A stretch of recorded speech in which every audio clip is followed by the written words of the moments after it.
communicate, and I've replicated it. In the course of dissecting many varieties of acrid, I found a receptor that they all had in common. You might understand it as sort of a biological radio receiver, but you'd be stupid because it's vastly more complicated than that. T energy is an unusual element with uniquely resonant electromagnetic properties. It's more than blood and energy. It's how the acrid coordinate with each other. It seems I found a vibration frequency that puts them in an agitated state, which is of limited use to self, but just imagine what else we might be able to do with this. If I can find the wavelength that would calm the acrid and render them docile, then harvesting T energy in the quantities we require would be a matter of simple logistics, such as designing a sufficiently massive slaughterhouse. Yeah, I'm gonna go ahead and leave you in there. It's okay. I actually think better in confined spaces.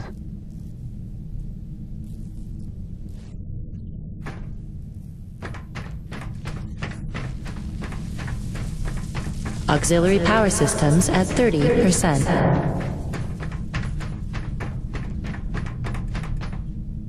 James, a moment. Listen, I don't want to cause a general panic or anything, but just glancing at Coronis while heading in, she's in bad shape. The way the storms are increasing in intensity, I'm concerned it's only a matter of time until the structural integrity is compromised.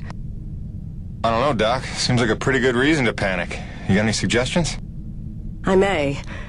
There are some tests I'd like to run, but I'd need your help. Wait for my call and we'll chat properly. In the meantime, I'm sure Braddock wants to catch up with you.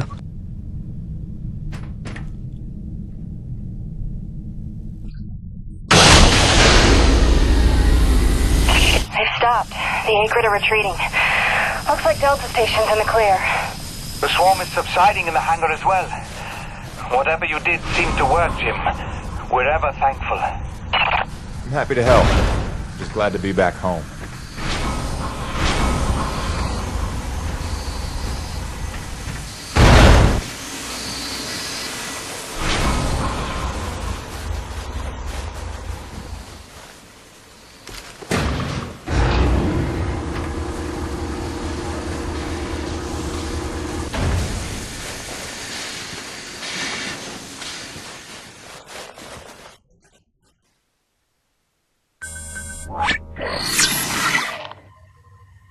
Science is not an exact science. At its best, science is chaotic and unpredictable. Often produces a foul odor that you cannot scrub from your fingers. Nature has bottomless mysteries and contradictions, a fanfare of ironies and impossibilities. Male seahorses bearing litters. Frogs consuming their own offspring. Entire population infused with its planet's lifeblood. I've observed these things with my own eyes. I've carved the verities of truth from them with my bare hands. Any answer, and I do mean any answer, can be dissected into being. Any secret can be cut open, and the scalpel is sharp enough. This is science, right? 80% patience and 20% is cutting things open.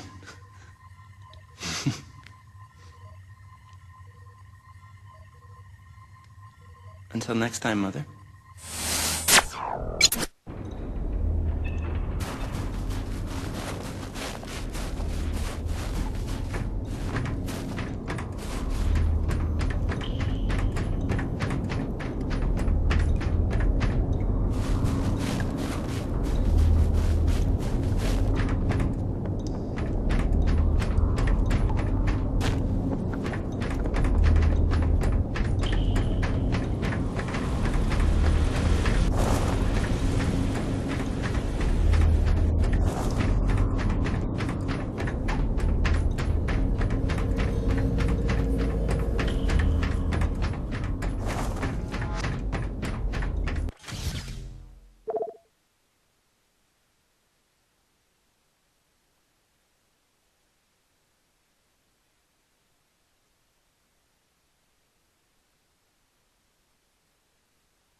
Hey, boss. Nice to see everything still running as smooth as ever. I knew you're still alive. So where the hell you been? So, you fought a G-class acrid, fell down the side of a mountain, landed on the other side of Shack's Peak, and somehow survived for 2 weeks before you got back into comm range? Thankfully, the rig was flush with rations and ammo. Lucky timing, I guess. I don't know if you've got a good luck charm or you are one.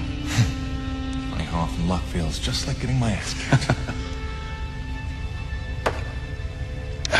Jim, you know, I take you at your word, of course, but I'm sensing there's a little more to your story. Well, now that you mention it, there is this. What is... Where did you find that? Sensing that you already know the answer to that. Don't toy with me, Peyton. What did you find? Why don't you tell me what I found? We're the first humans to set foot on this planet, so obviously I didn't find some 50-year-old Nevek base, did I? Keep your voice down. Is that really all you have to say? No. It's important you understand something, Jim. Keeping the first colony under wraps wasn't my idea. It's one of the terms I had to agree to for Nevek to greenlight this mission in the first place. Perception is vital to their interests. I'll go to great lengths to conceal such a debacle. Coronis was set to land far, far from the original site, but the storm forced us down here. Nearer to the truth than I could have even ever hoped. Hoped? Why would you hope for this? That's why. General Charles Braddock, commander of the 1st Neo-Venus Colonial Expeditionary Force. Your old man led the first colony. Led it, and lost it. And he was never the same. Something happened here.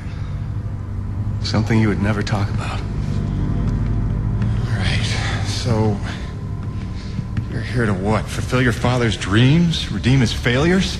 I'm here to solve the energy crisis. And maybe get some answers with your help. Consider this an opportunity. A standing contract for further investigation. Not for Coronis, but for me personally. And I'll pay a premium for your ongoing discretion. So I get to lie to everybody, too? If a word of this reaches Nevek, they'll take back the whole operation. Put it under paramilitary command. I hate lying to the men, Jim, but it's for their own good. Trust me. I'll see what I can see.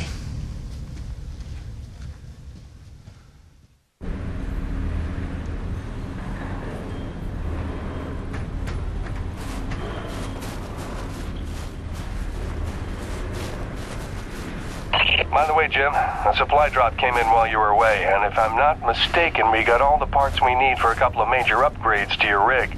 One of them's a gas torch. I've got some contracts for you on the new pipeline, so I need you ready to do some welding. The other upgrade? Well, I'll just let Gail show you that one.